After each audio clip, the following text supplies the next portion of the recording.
Beautiful. We are live. Tell us about yourself, Ben. Okay, my name is Ben Laing, and I help businesses get more sales from the internet via my online marketing consultancy and agency. We build websites and do search engine optimization, which is getting websites higher on Google for keywords that customers search for people.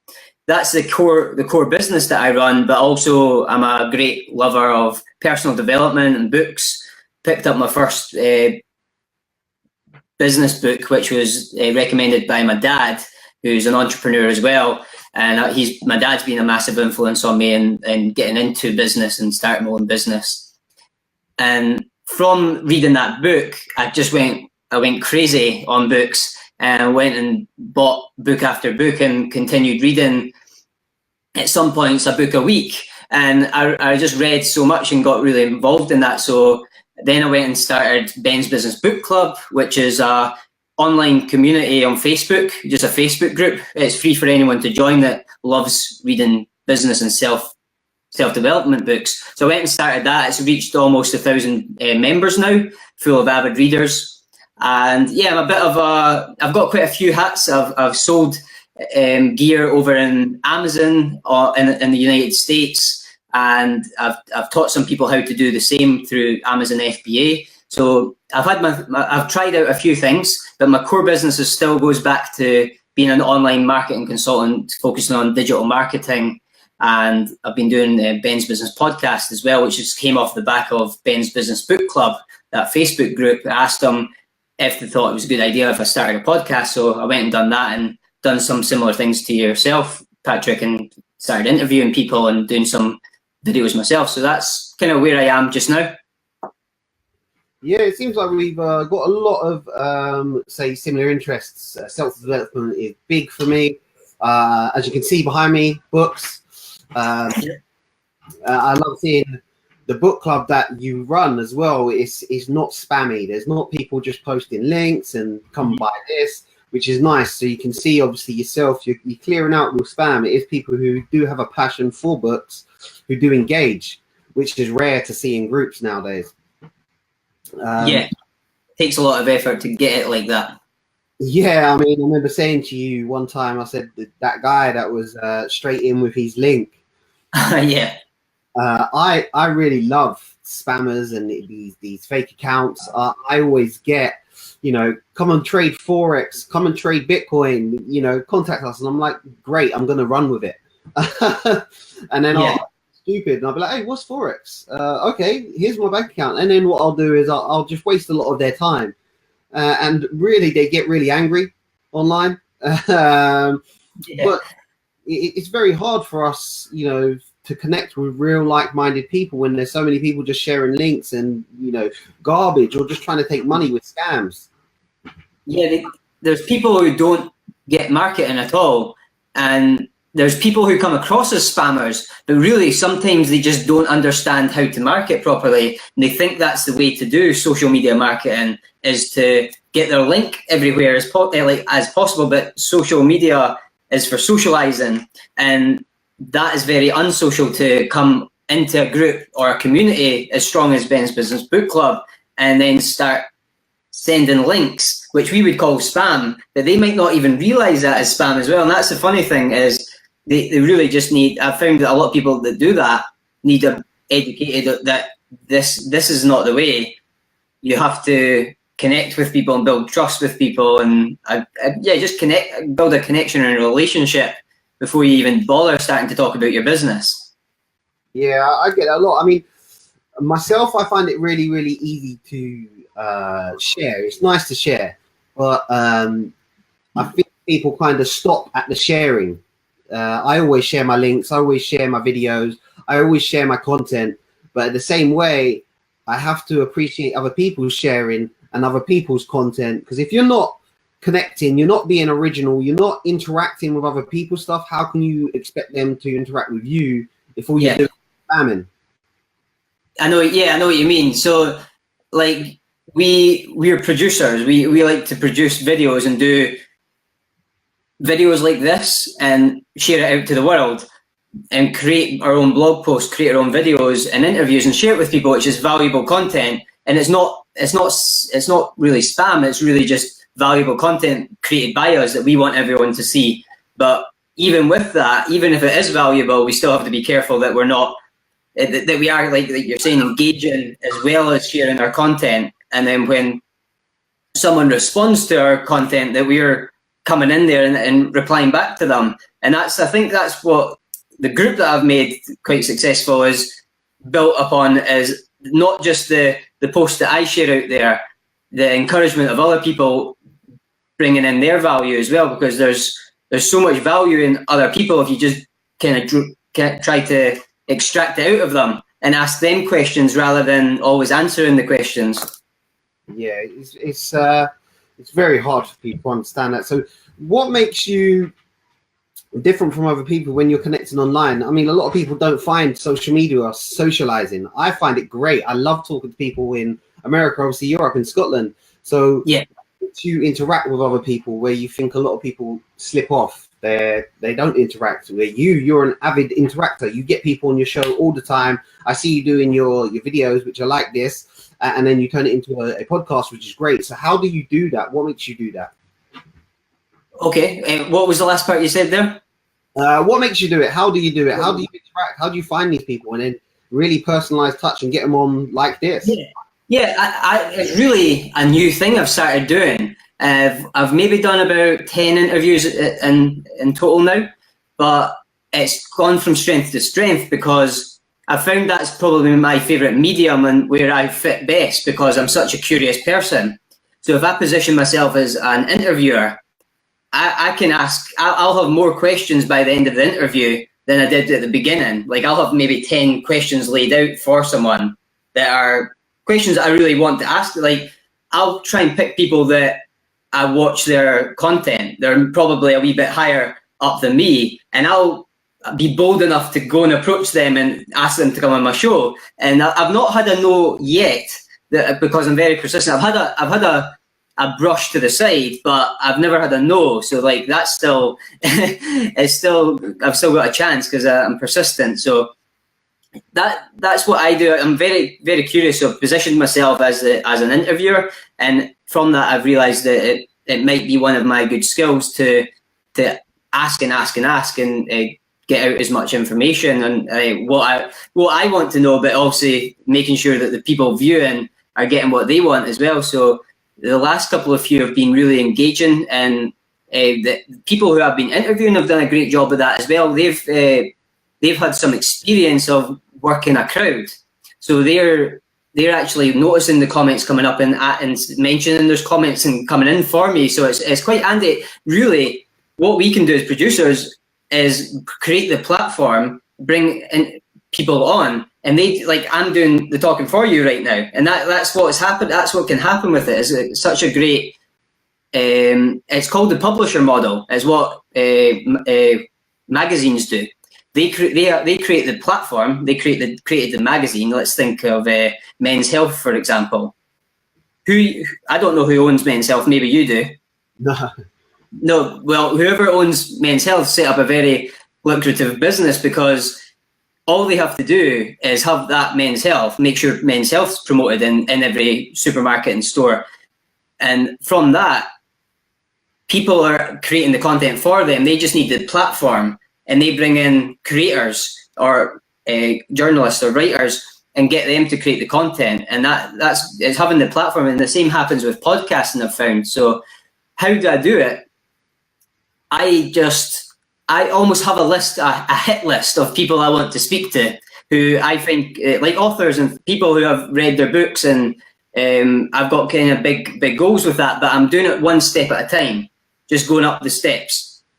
And by getting one quite powerful person, that's led on to showing the next person, look how many views this video got. And I think that's really what they care about. Like if an author's just published a book, he's not going to waste his time with a bunch of small people with small podcasts with small views. They're not going to waste the time, because if we do 100 of them and it would be ineffective for launching their new book. They would rather jump on the Tim Ferriss podcast show than mine, at the beginning. So you have to reach high, but not way above and beyond where you can actually go for. So just think of who's just slightly ahead of you and have got a bigger audience than you, and that also brings some audience back to you by bringing your touch onto the interview. And that's how I'm doing it. And I basically have a good high quality microphone, and as I'm doing these interviews, I'm recording good quality from my side. I make sure that the guest that's coming on has good audio, and do a bit of upfront prep before we go live, and make sure everything's fine. And I do it all through video, and I've started doing them through Facebook Live as well, which is a bit more challenging to get great high quality audio, because you don't know what to expect on the day when it's live. Things can go wrong. And then I outsourced the podcast editing part of it, adding an intro, adding the outro, adding like the music, and editing M's and ums and just unnecessary bits out. And sometimes if it's a very long one, I'll edit it from like an hour long one down to maybe 40 minutes by just cutting out and leaving the most valuable parts there. So that's roughly how I've started it. Yeah, I mean, we spoke about the podcast because I'm more of a visual kind of video man, running a videography company and social media company. So I'm very much in the dark. And just that little talk there that you said, you know, it seems very much like the video stuff. You do have to edit out the ums, the ahs, just like the video stuff. You have to edit out the kind of boring shots, the stuff that's just filler shots that you really need to get rid of. Yeah, it's what is it, topping and tailing. Just make sure that you don't, like, if you're doing a Facebook Live video, if anyone's doing that, just make sure the beginning, if you've clicked live and then there were some technical errors, I make sure that that one goes live, and I'll leave that there because it was live. Then people can forgive you for that. But when people are listening to iTunes, or people who are listening to audio, like we listen to Audible or audiobooks, and we expect the same level that Audible have for the people who put books out there. When we listen to podcasts, we want at least something we can hear. We don't have to we don't have to destroy our ears to hear what they're saying. So we want to be able to give people that high level of quality that they're used to by listening to audiobooks. And if we don't give them that, they're not going to listen. So audio is number one, as you know, when it comes to video. So really, you might as well make a podcast, because if you're going to go for really good audio experience, because you have to remember, it's not what we think's good, it's what the audience want. And I'm always, because I'm so curious, and when I'm producing this stuff, I'm still curious. So I'm asking the Ben's Business Book Club and the viewers, what do you want more of? What do you not like? And try and get as much of that as possible. So I get that research and I give people what they want. And audios, I've noticed, is like key to like a good video. So if I can make sure my audio is crisp, then the video is almost secondary. And then the lighting and things. I've got like a light in here, and I've got made sure I'm positioned well with, like, I've got my windows in front of me, which gives me good lighting. But the audio in the end, I've heard over and over, is the most important part. So if we're going to create great audio, we might as well cut that up and top and tail, add some music to the start and end, which again, you don't even need to do to start a podcast, but you give people what they expect from a podcast, which is just adding a wee clip of audio and an intro about what the podcast is about. And then if we're creating video, we're creating podcasts, really. We just have to figure out that last part of getting it distributed onto iTunes through Libsyn, which is, I think Lib is short for Liberated Syndication, I think. Yeah, when I'm doing videos, we have to really focus on the audio as well. So when we're doing the videos, we have the external clip mics, and we always get 2 or 3 mics on top of the cameras. This is fairly new to me, very, very new to me. I believe my first ever live video, joint live video, was Jerrick Robbins. Okay. So for me, I didn't realize who Jerrick Robbins was until about 5 minutes before the video. And then I Googled him, and I realized it was Tony Robbins' son. Really? Wow. Yeah. And I was like, oh, wow, this is my first joint live video, and I'm going to go with like the son of the most well-known motivational speakers in the world. That's pretty cool. So I was a bit coming up to it. I was like, wow, I really need to nail this. And it went great. I mean, it was more of a learning curve for me. If you go back and watch it, you realize I was more being taught than I was talking, which, and that's still on the board. He told me to write that, and he was like, can you do this? Can you do that? And it was more me writing for him, for the viewers, which I thought. Right. But as you say, the audio for me now, I'm looking at, external headsets so I can have that. If I have to walk around, if I want to sit back, I can still be very audio based. Yeah. But right now, it's just me and the MacBook. And again, you can start with that. As long as you use a MP4 to MP3 converter, YouTube to MP3 converter, and that converts it to an audio file. And that audio file is your podcast, really. You just have to, a podcast is audio uploaded to the internet. Yeah. That's it. It doesn't have to be much more complicated at the beginning, because at the beginning of a podcast, you get no viewers anyway. So just put it out there and improve as you go. I mean, that's the same with YouTube, with Facebook. You got no likes, you got no subscribers, you got no followers. No one cares about you. And you're just putting out content and, crossing your fingers, hoping for the best. And this is the great way to grow. And a lot of people underestimate that. That's why so many people quit so early. I didn't get more than 100 views within the first 6 months. I gave up. But, connecting with yourself, or connecting with Jerick, or connecting with another guy that I connected to with in Florida. It's all been a learning curve, and it's all about your network as well, I find. So every time you connect with someone, you grow, you learn, and it's another connection. So I love the connecting part of video, audio, and as they say, your network is your net worth. Yeah, exactly. I'm just making sure I've shared this on the book club, because that'll bring more live viewers for us as well. Yeah, it's shared over on the Ben's Business Book Club. But yeah, your network is your net worth, and that's what I've found doing podcast interviews as well. Is me and you know each other better than we did before, and that's a great thing about like another benefit of starting an interview-based podcast, because I started doing them just individually as myself talking to the camera. And I found like some of them were hits, and some of them are still getting views, just as regular YouTube videos will do. It's all great content, but what excites people is two people talking and discussing things. So and what happens as well, you're getting, because I've just shared that on Ben's Business Book Club to 1,000 group, the members in there, that's got your exposure onto my group and my audience. And when I bring on guests, I get exposure to their audience. So it's like you're saying, it's a great way to grow your influence and your even your network, because not just the volume, but like the depth of your network. Like we are going to speak for, let's say, half an hour to an hour, and we'll know each other better, much better by that. And by the end of those interviews, you've made friends, you've made maybe business associates and partners. So like that, I feel like I could go down to London and meet quite a lot of people now. And I'm up in Scotland, but I'm starting to get myself out there just through social media like that and through live videos. Yeah, I mean, I love the fact that connecting with people online is one of the biggest things that I think has helped supported me change my life. Because everybody sees me now as, this motivated guy. He loves books, he loves business. I help people, I connect with people. But on the other end of that, I wasted 10 years with the wrong people, doing the wrong thing. Yeah.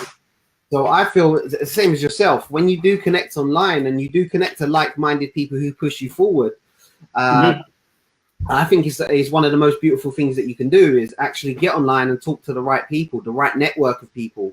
So talking to yourself and the people in your book club, it's been inspiring, motivational, and positive impact on myself to know that there's more people who've got book reviews, they've got positive comments, they're giving out recommendations, and that's just through your book club.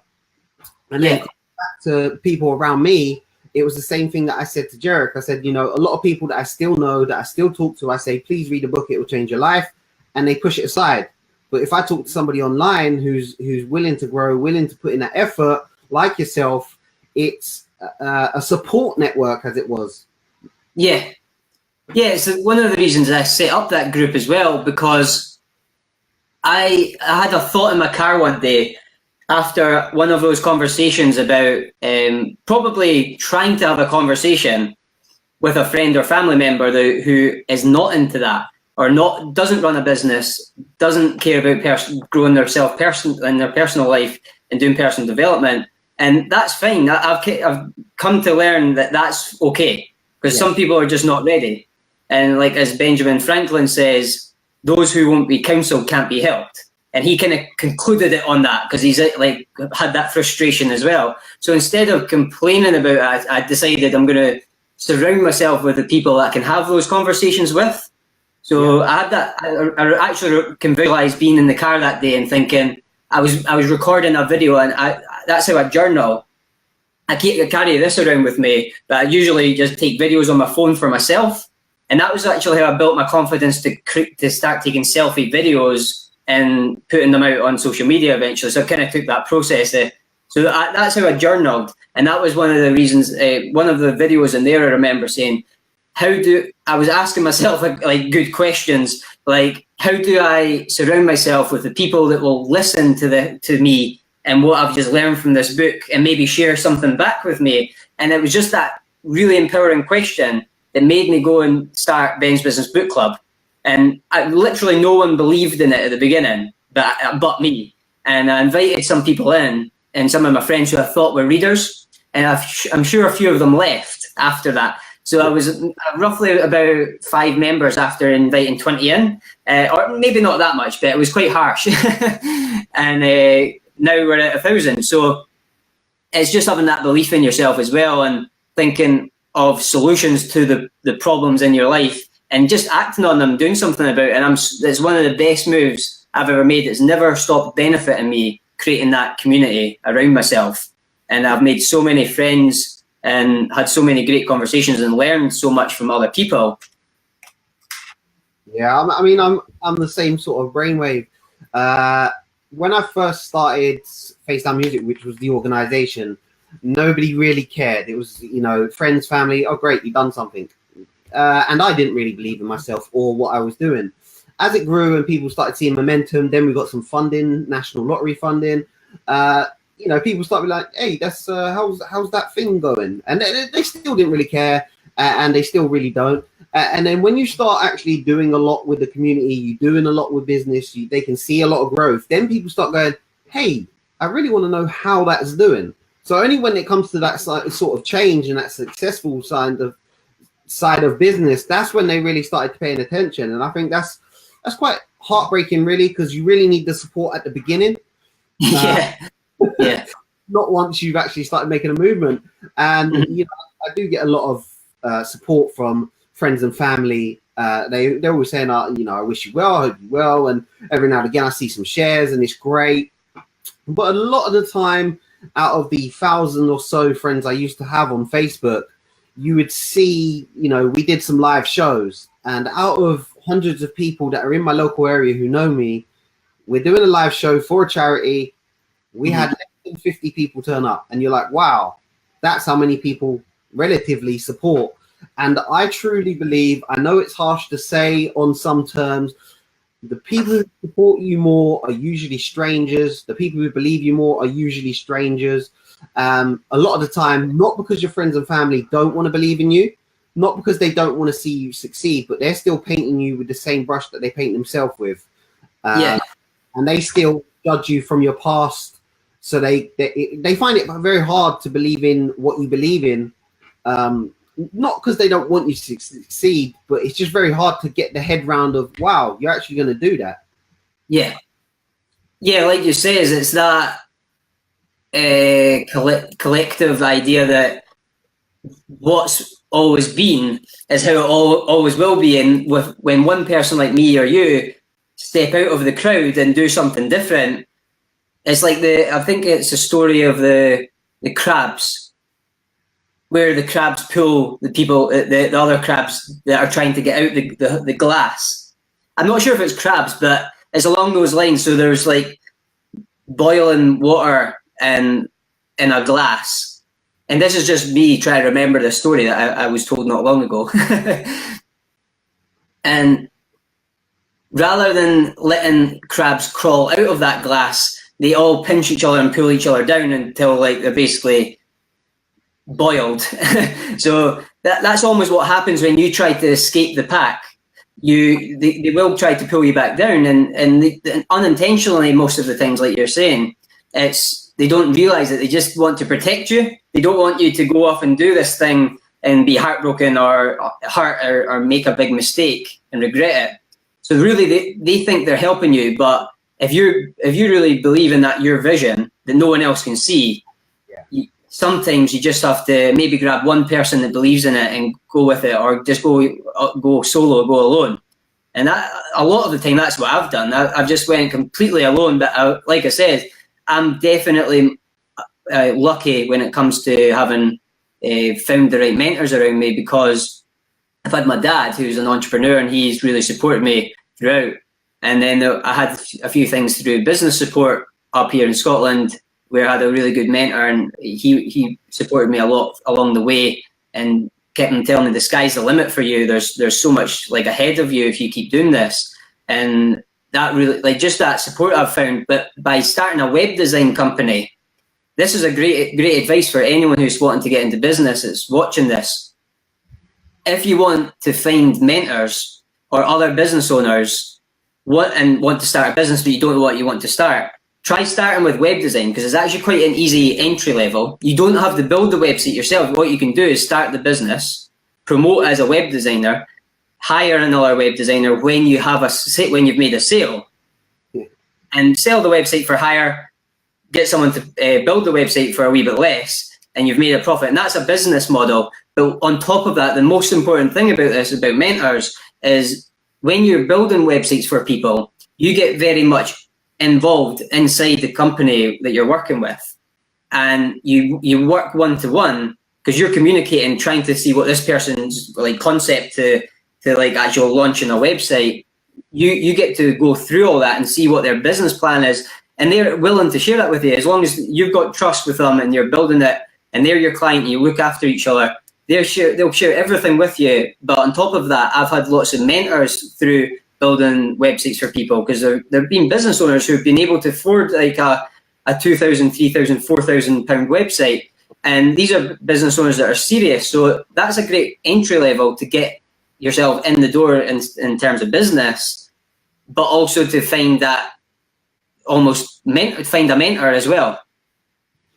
Yeah, I mean that's the outsourcing part that people don't understand. That a lot of people think when you jump into business, you need a load of money. You need to be highly educated, and you need to be set up so you cannot fail. And those are the three kind of misconceptions of business. One, start a business on the side of your actual work. Unfortunately for me, I got kicked out of my work. I was a terrible employee. I've been a terrible employee my whole life, really. And that doesn't include the 10 years I wasted. But I believe that a lot of people, they got that. You need loads of money, you need to be highly educated, and you need stuff. But there's loads of people out there who are not highly educated, who run really successful businesses because they took the risk. Yeah. And yourself, you outsource a bit of the web design, successful business. Yeah. And outsourcing is great. Alibaba is one of the best ways to think about it. If you want to sell, go get someone else to do the product, and you go give it to the customer. Sell, e-commerce stuff. Yeah. That's exactly what I teach on Amazon, that you can buy, well, you look at anything, you pick up probably the next item next to you and look under it, and it's made in China for much less than you purchased it for. So that was probably £20 on Amazon for a bottle, and it was made in China for $1. So there's who's making money. That's basically the business model, and you could basically buy that in bulk and get it for 20 cents each, and then sell it at that price on Amazon. It's just understanding how that works. And when I'm buying things, I'm always thinking about that now, and I can't get my head around that I could have got this from China for 20 pence. Yeah, I mean, I'm now I've been online a lot on. I've seen a lot of businesses and models. I always look at things and think. I used to think back in my negative mindset and kind of, the world's against me, very victimized. I was like, well, I need to sell a product or service for £10,000, then I can be rich.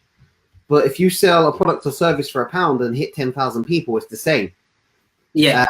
You look at places like Pound Down, Pound Stretcher, very, very minimal profits. Yeah. Hard, a lot of customers, and that's how they profit. And it's the same online. It's not about selling hard products. I mean, I believe that 99% of the online entrepreneurs are all full of shit. Yeah. Come and download this new course. I'm going to give it to you free. It's usually $997. Like, go away. It's a PDF or a quick video that you've shot in the bedroom, but you're building an email list for one, and you're just going to retarget that with something later down in the line. And it really grinds my gears when I see that, because I know exactly what they're doing, and it's just peddling, and it kind of gives a bad name for people who've got a good product or service out there, because you've got an entrepreneur who says, I'm a great entrepreneur. You can see they've got no following, they've got no background, they've got no content. They've sponsored a video where they're holding a phone and they're standing in a garden. If you want time, do you want time? Do you want freedom? Do you want financial success? And you're like, script out there for this? It is hitting a large amount of people, but just don't try and sell too much of a large product, because these online courses for $997 are usually really rubbish, and they give it away for free just to grab the email, and it annoys me. And that's one reason that I kind of took on the scammers and took on these people trying to peddle rubbish. I love screenshotting stuff and getting it up there. If anybody goes to my page, Mr. Fatz, you can see that the last one I had was earlier today. They decided not to reply anymore, and I did say, there's comments in there where I've said, "Quick, make me rich like Susan Boyle." I send stuff like a guy in a thong. Oops, sorry, I didn't mean to send that. And some of these people, they just don't care. They're just trying to steal your money. Yeah. So I love kind of exposing it to the world. Mm-hmm. One of the biggest scams I see online. Have you seen The Rock, Dwayne Johnson? Yeah. That scam's going around at the moment, where they've got him talking to a camera, fake account, and then they're saying, I'm giving $100,000 out to 3 people. Right. Like, comment, share, and I'll give you $100,000. And if you actually click the videos, it's just the Rock talking about an old film. He's just talking about being in WWE, but nobody's actually clicking it. They're actually just seeing $100,000. Oh, look, he's sharing it. I'm going to share. I'm going to tag loads of friends. And I've seen loads of my friends and family do it. And I'm like, what are you doing? Yeah. I've not seen that one yet. Oh, I see it all the time. And, you get the other one with like Range Rover. Range Rover, share this and we'll give away a free Range Rover. You just click on it. It's not a verified page. So straight away, to me, I know it's not real. It's not Range Rover. They're not going to give away a free car. Yeah. But on the back end of it, they've got 100,000 shares. And you're thinking, are this many people gullible? Yeah, there is a lot of scams happen, so potentially, yes. It's scary to see, because I'd like to, I will be doing more videos on looking at your source of information. Because a lot of people are like, oh, Justin Bieber died, quick, share this. When, the websites, bigbooties.com, that's not a viable source for news for me.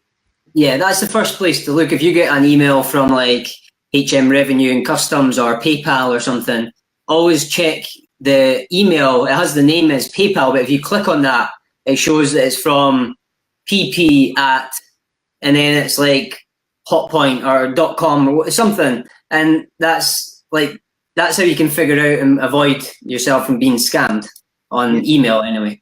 There's so many out there, unfortunately. But we'll get back to books before we do rabbit on about some scams and keep going on about that. What's your most influential book? Well, I've mentioned 4 Hour Work Week, so I'll talk about another one. 4 Hour Work Week got me started on that journey, and to basically summarize what that's about is, so you've read it yourself, yeah? Yeah, it's just up here now. Yeah, it's a great book. That was one of the first books that I read in personal development. The chapters are kind of laid out in, I think it's DEAL, deal. And that's how I remember it. It's D for definition, E for elimination, A for automation, and L for liberation. So D for definition is basically defining what it is that you want and focusing on that excites you. E was eliminate all the things that are taking up your time. The things that look at your last week, hour for hour, and see what you've done, and how long you lied in, how early you went to bed, and like how much sleep you had. If you've had like 16 hours sleep every night this week, then you're clearly not going to get enough done. And that's about eliminating the things like meetings, especially. I think a lot of meetings are a waste of time, and that book kind of persuaded me on that. Automation was automating your income, like getting standing orders, direct debits, and then obviously PayPal subscriptions through products that you can sell on a subscription basis. And web hosting's kind of been how I've implemented that into my business. I make a large part of my income through web hosting. Little did I think I would ever be a web hosting company. And yeah, liberation was kind of about what to do with your time now that you've got this automated income and you've freed up your time. Is what do you do with yourself? But you kind of decide that at that definition stage. So, and that it goes into a lot of philosophy and like what's the meaning of life and things. And that got me into philosophy. So the book really did cover a lot of the areas that I was very interested in. And it's one I've went over and over at least 5 times. What I read the book the first time, and then I went and listened to the audiobook another few times. So that's massively influential.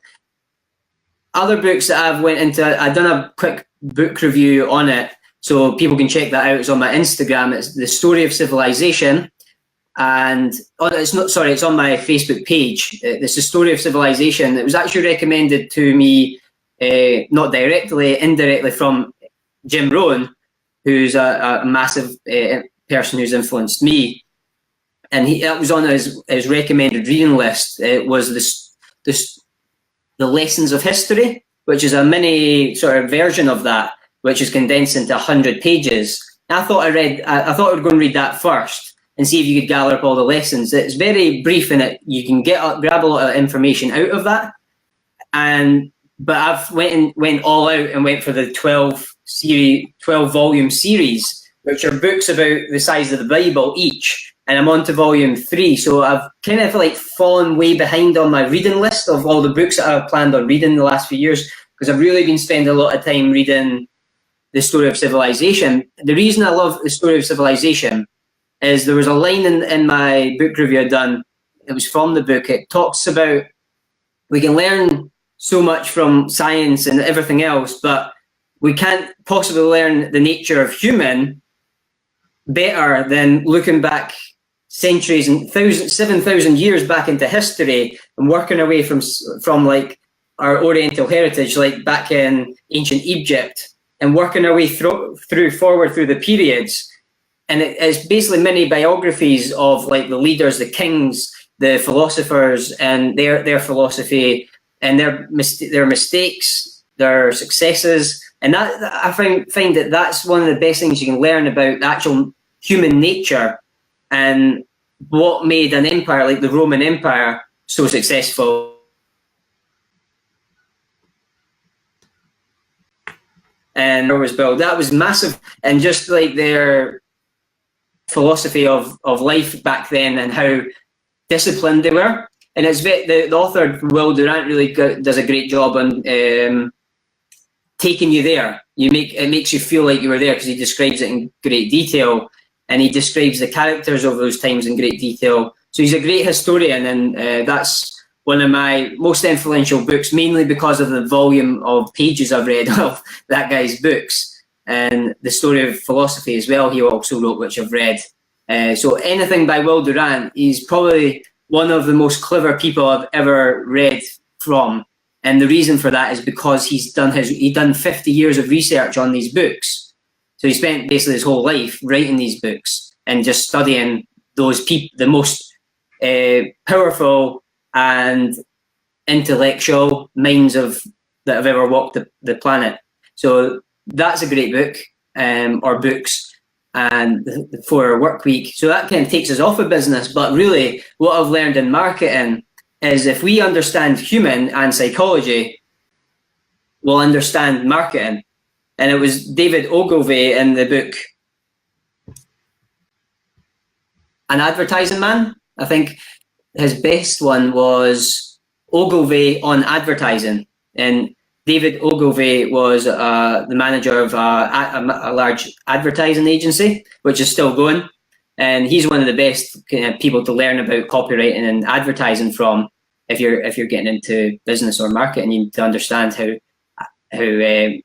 kind of persuading people through copy, through text, and adverts can be effective. And he was kind of talking about all the people that influenced him.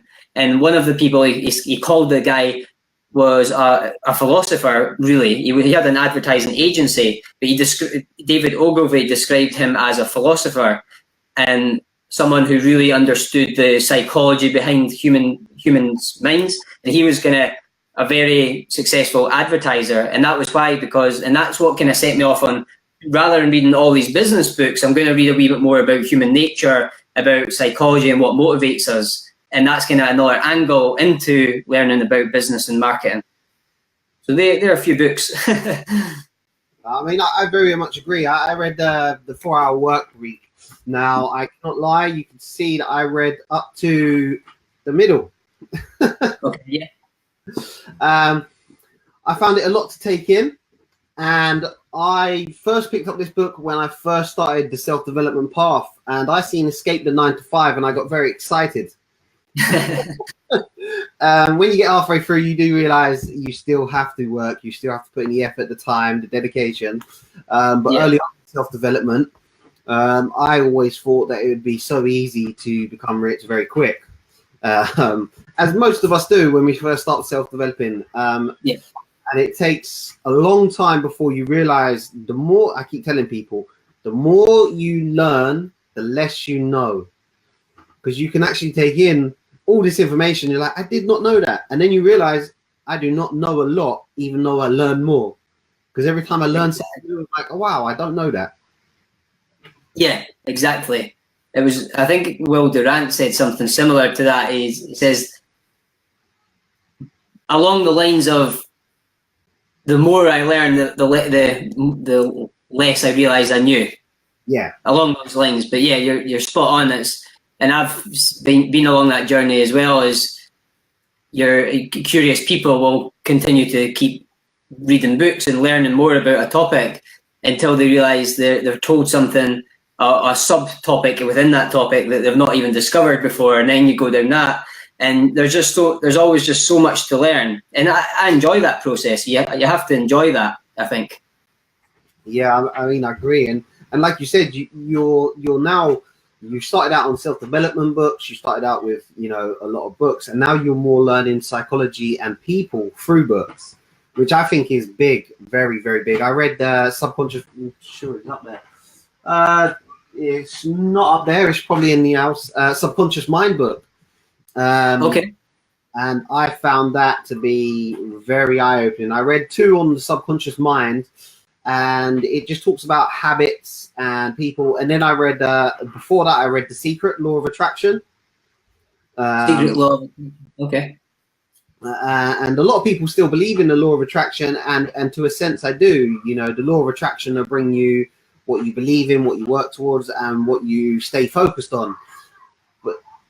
Then reading subconscious mind books, I found that I believe the law of attraction and religion are very much part of your subconscious mind. So reading into psychology, if I want to lift a heavy weight and I believe in myself, I'll do a lift. If I believe in God, I'll then believe that God's helping me, so I'll do the lift. If I believe in the law of attraction and I believe I can do the lift, I can do the lift. Whatever I believe in, it's all subconscious mind programming for me to be able to tap into the external power to do the lift or succeed in some sport or succeed in some, mental ability. Whatever you believe in, I believe it's all down to your subconscious and what you program into it. Yeah, it's very true.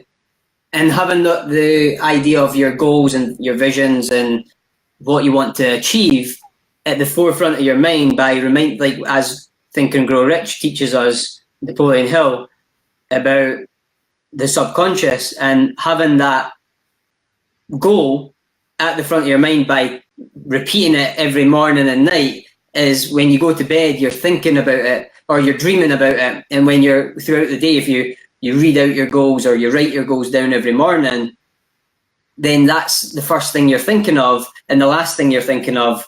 And if you have that in your mind, I find that the actions you take throughout that day, every day, are the positive towards, or you're progressing towards your goals, almost subconsciously, like you're saying, because it's just natural, because you want this, you've got that on your mind.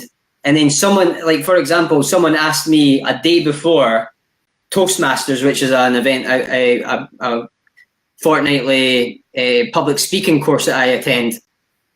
And I'll continue to attend it because one of my main goals is to master communication and speaking. And I literally, when I started doing videos, I could hardly speak. I listened to my older videos and I would have a lisp. There was lots of M's, and that filled up the majority of the things I was actually saying. And it's funny because when someone asked me to join Toastmasters, it was a yes. And that was because that morning I'd looked at my goals, and one of my main goals was to master communication. So rather than let my fear come in, which did come in, I was like, I want to stand up and talk in front of people. And then I thought, or my subconscious was there saying, yes, do it, because you just had to look at your goals today, and communication's on your goals right now. So you get asked that question in the middle of the day, and because of your subconscious focused on that goal, you're like, hell yes, let's do it. And then when someone asked me the night before, so I had no preparation, they were like, do you want to do a talk tomorrow at Toastmasters? And I'm like, yes, let's do it. So then I had to go and prepare a speech within about an hour because I had meetings the next day. And I went and done my talk, and it ended up being a really good talk. So having that in your subconscious, your goals in your subconscious, and repeating them often, that's the law of attraction at work, really.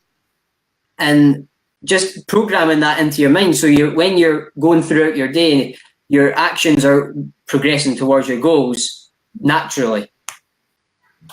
So I did the same when I was first in front of the camera.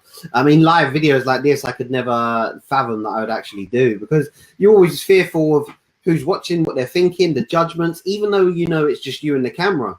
You could be in a room with just you and the camera, but you always think about what people are going to say, do, and make fun of afterwards. And you think of fear, false expectations appearing real. So when you break down fear, it was a lot of ums and ahs, and I did exactly the same when I first got in front of the camera. I did a lot of videos in my front room, and I was like, this is stupid. I might as well quit. I might as well just go get a job. What am I doing in front of the camera? Who's going to listen to me? So you break it down, and then you actually stop recording. You're like, forget this. And then you pick up the camera again. I'm going to do it. And then forget this. And it is really, really hard. But then once you keep programming your subconscious mind, you know what you can do. You know you can do this. You know you're going to do it. And when you do look at your goals, like you say, public speaking, camera speaking, creating content, it's part of your goals. So as soon as you program it in, like, I've got to do this, that's when you break it down. You're like, you know what? It doesn't matter about the false expectations. I'm going to do this. I just need to build up to it. And like you say, programming that subconscious does help you achieve those goals, even though they are scary. Yeah, your goals have to be not way stronger, but they just have to be slightly stronger and more powerful of a pull than your fears are pulling you down. Just slightly. So having that sort of routine of, reviewing your goals and getting excited about them, and really feeling like what it would be like to be in that position of delivering a brilliant speech, whatever your goal is, or living in your castle, or buying the New York Jets, as Gary Vaynerchuk talks about. Like, you have to live and breathe that in your mind, and visualize it, so that when that fear kicks in, you've got that excitement at the same time. So the excitement has to pull you in the right direction, so that the fear doesn't pull you down, because that's all fear really does for us. Yes, it can protect us in dangerous situations, but there's very little times that it's actually going to be that dangerous to say yes or go and do it. Yeah, I mean, so many people, they stop before they start, unfortunately. And that's what I think books have, I would say, saved my life. As I say, I wasted 10 years. Drink, drugs, dead-end jobs, non-stop trouble with the police. I was always arrested. And it was 10 years of believing in something that wasn't real. And you pick up a book and you put the book down. And when you put the book down, your whole mindset has shifted. You know, you don't believe in what you believed in before. You don't see things the way you've seen it before. That's why I believe that books are huge for me in relation to setting goals. Yeah, like you said there, once you take in that information, when you're ready, because some people, like as we've mentioned before, that it's about timing. Like, the person has to have maybe a couple of crises, a few things happening in their life that they've had enough. As Tim Ferriss says, pure hell forces action. And until, like, you're in that period of just like, right, I've had enough, and you never look back again, and you're off. Once you maybe this, you have to pick up that book, or you have to listen and focus to the person who's trying to teach you something. But so many people are unconscious to what people are trying to tell you. Like, they just don't hear it. And you can take a horse to the water, but you can't make it drink. It's that simple. It makes life simple for me, because there's so many people that I want to help that aren't helping themselves. But I've learned that that's it. You can't change nature. It is how it is. But we can do our best. We can be here, like me and you are here for them right now. And we're ready to teach them something. We are here teaching you something if you want to hear it. And that's how it happens. But when when the student's ready, the teacher will appear. Yeah. You pick up that book in that moment, and you read the whole book, and you take it in, and you start to put it into practice. It's very difficult to go back when you realize that how much a book's helped you. So I always say, I can't not do what these books have taught me. Like, I can't go against the grain. Like, I can't go against everything I've learned in this. Like, so when you're making a decision in this moment, like, for a good example was that moment when someone said, "Do you want to do a talk tomorrow?" Like, I could not say no, because of how my mindset is now. It had to be a yes, because there was that niggling feeling of a fear, but it was so like in the distance now, because of my mindset, that it didn't touch the surfaces. It was just a yes. And that's how I seem to, by reading, the more you read these positive books, there's got to be good positive books, obviously. There's a lot of bad books out there. Again, another reason why I set up Ben's Business Book Club. And if you're reading these positive books that are feeding your mind great information, great positive energy, then when those opportunities and questions come and chances to take action on something, you'll go and do the right thing, because as I say, I find it so hard to do the wrong thing because of what I've learned in these books. I fully agree with that. And one thing that Jarek said to me the other night, because I raised the same issue with him, I said, books have saved me, books are great.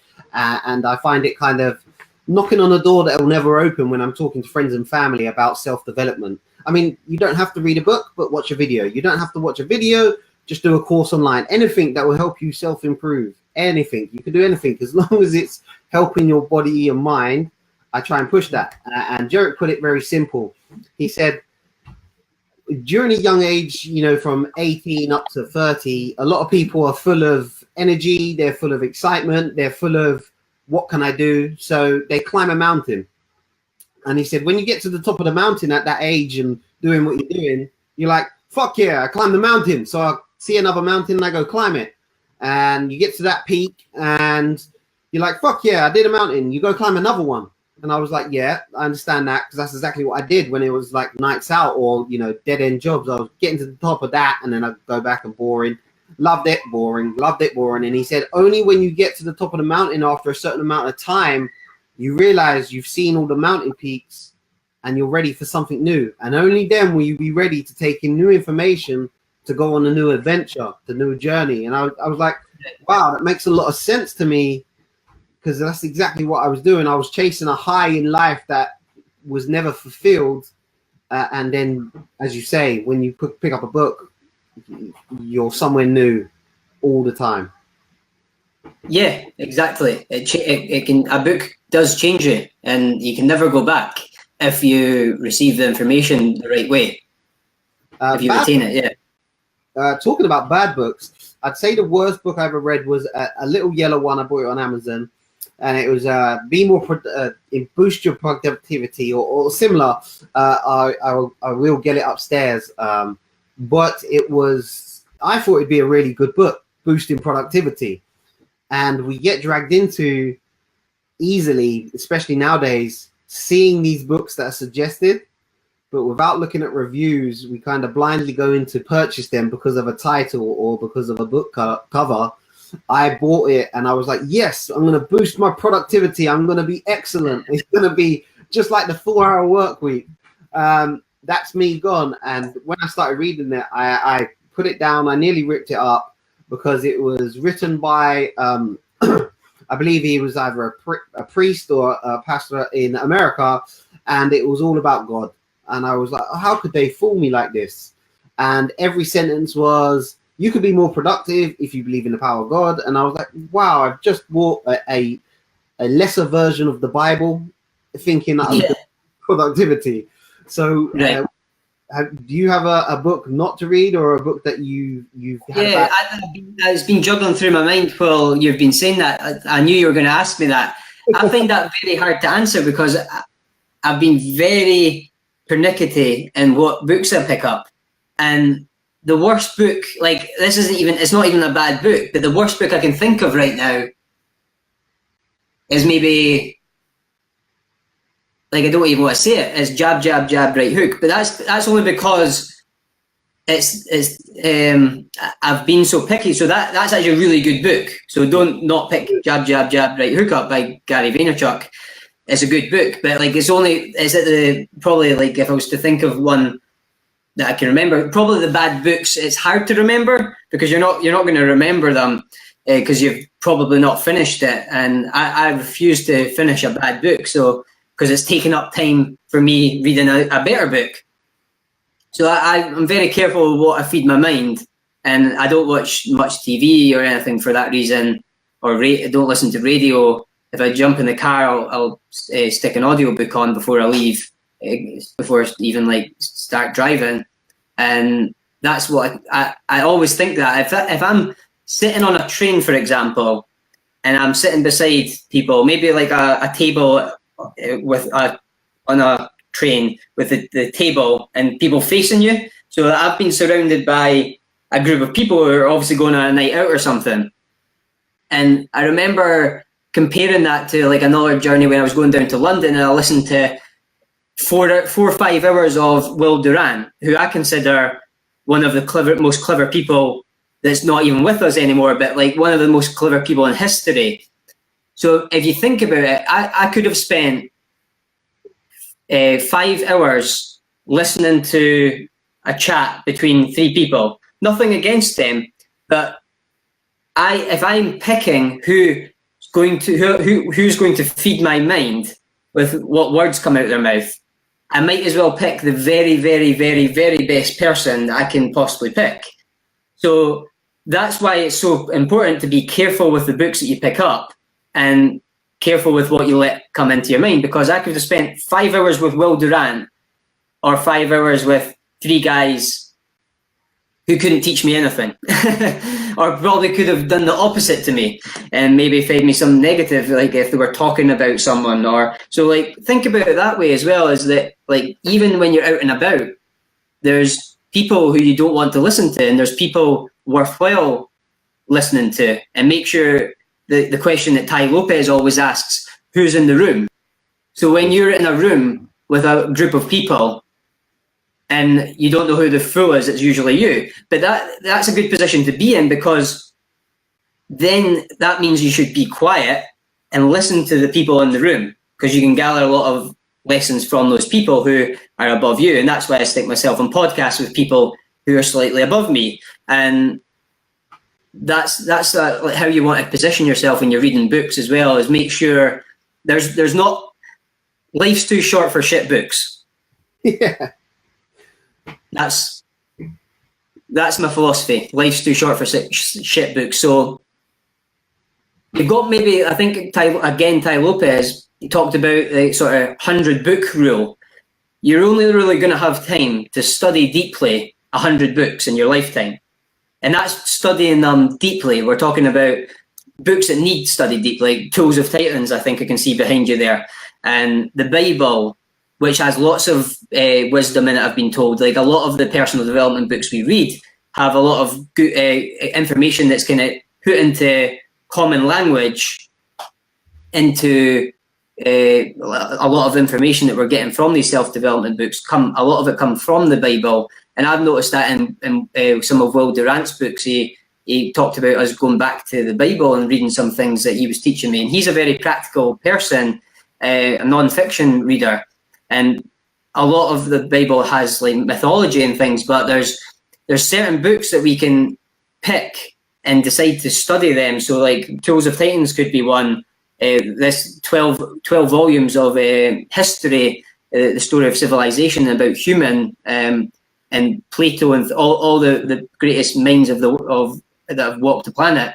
So if I study that very deeply, I'm not going to go wrong.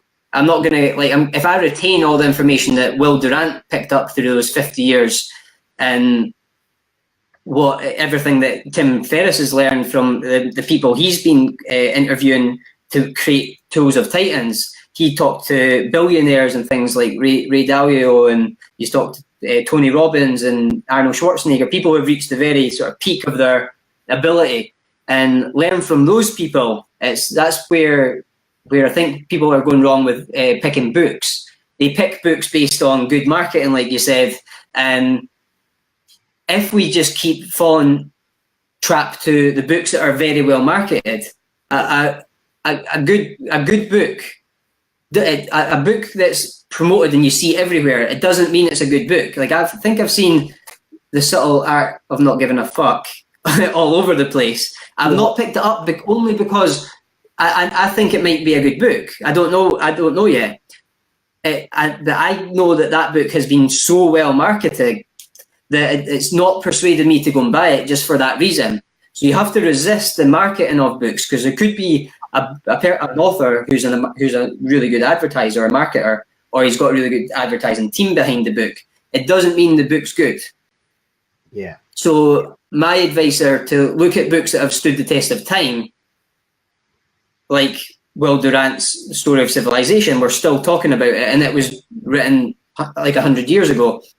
And the Think and Grow Rich, Dale Carnegie, How to Win Friends and Influence People. If we study these books deeply enough, we're going to get a lot more out of them than these books that are well advertised in today, ones that are just published yesterday. You've never looked at yourself in the mirror and said, you let you down. Until you get to that point, you let you down. You're not brave enough. You want to put it on somebody else. The reason why I'm not successful is because of my boss. Have you ever looked at yourself in the mirror and said, I'm not getting up on time. I'm not going to work on time. I'm not putting in 120% when I'm at work. I let me down. I'ma work to my last breath. I'ma hustle to my last breath.